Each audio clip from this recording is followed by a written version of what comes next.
Hey, what's going on, all you Rhythm Magazine readers? My name is Dave Atkinson, and I'm a drum instructor for Drumeo. Now, on this lesson, or group of 3 lessons, I wanted to talk about the most common issues some drummers have. In fact, Rhythm Magazine did a poll for all their readers to figure out what are the top-rated issues that some beginners and intermediate drummers have. So what we're going to do is I'm going to take the top 3, and I'm going to talk about how you can improve on those just with some simple practice tips and some simple advice that some of you guys might not know. Now, the #1 voted problem or issue that drummers seem to have is their timing and their note spacing. Now, we as drummers are time keepers, so we have to be able to keep solid time. So let's talk about this a little bit. Now, before we get too far into it, I just want to talk about the differences between timing and note spacing, because they are both issues that are separate that affect our overall groove. Now, with timing, obviously, as drummers, we should be practicing with a click track. And a good practice is to be able to bury the click track so you can't actually hear it.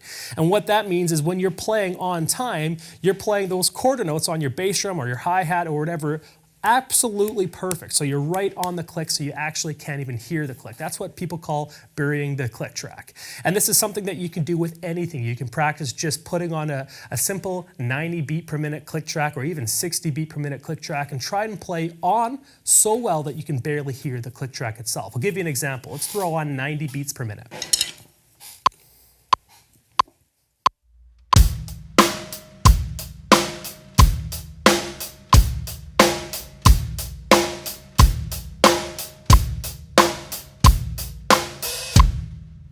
Now, when you're practicing with a basic click track like that, simple beat, the goal is to try and play right on top of the click. That's just going to help your overall timing. And this takes time to actually develop, but it's something to keep in mind. Whenever you're practicing anything on the drums, make sure you have a click track so you know you're not speeding up or slowing down.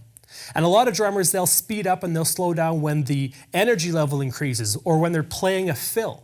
That's very common to speed up when you play a fill because you get all this adrenaline going and you want to play something really cool. It's your time to shine as a drummer, and that's when you start speeding up. So make sure you practice with a click track, even if you're doing just rudimental stuff on the practice pad, because it really helps.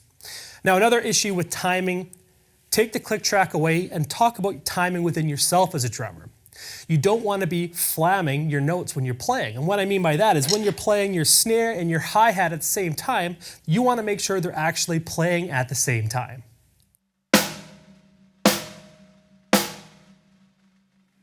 Same goes for your kick and your hi-hat. Or if you're playing kick and snare at the same time, same idea.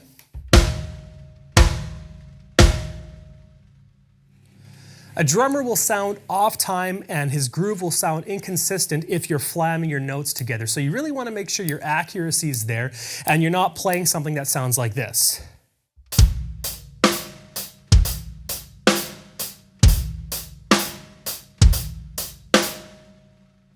So you notice that my own timing within my own playing was off. I was flamming on the hi-hat and the snare, and I was playing my bass drum and my snare completely off.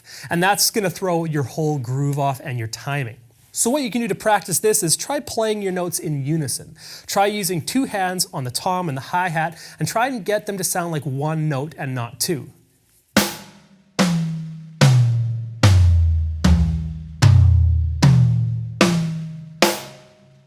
You can speed that up a bit.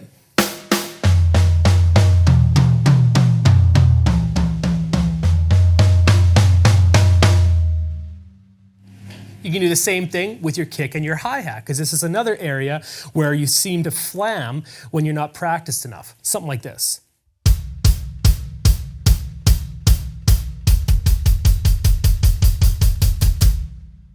Now, the goal for this quick little exercise is just to be able to get your mind used to and your body used to playing notes at the same time. So when you go into your groove, you know that as soon as you start throwing your stick down for the hi-hats, you know the exact time to start throwing your stick down for the snare so they land at the same time.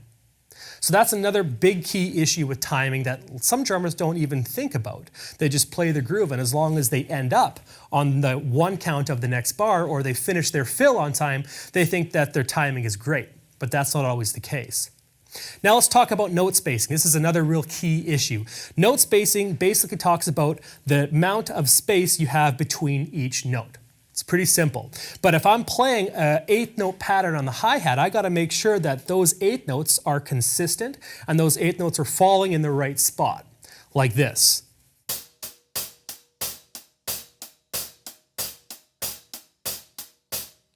You want to make sure that those notes are consistent and they're not speeding up or slowing down within the bar. Now, a really good way to demonstrate this and to show this in detail is with a shuffle pattern.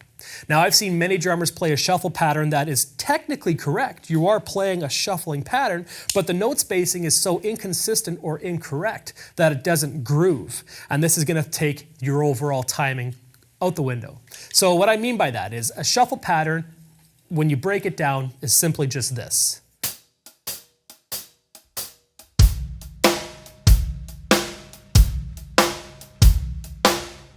Now, if you listen to drummers that are beginners or that don't have solid note spacing, that shuffle pattern might turn into something like this.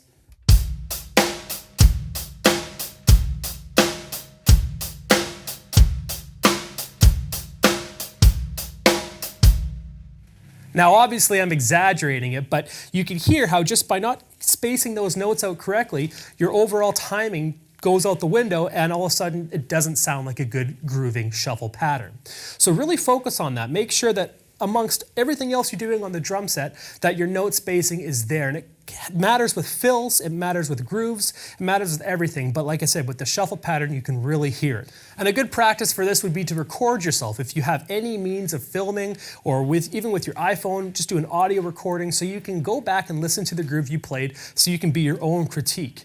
Did that beat that I just played groove? Was it in time? Was my note spacing there? Was I flamming my notes? I hope that helped. And on the next video, we're going to talk about the second most common problem that drummers face. So I'll see you there.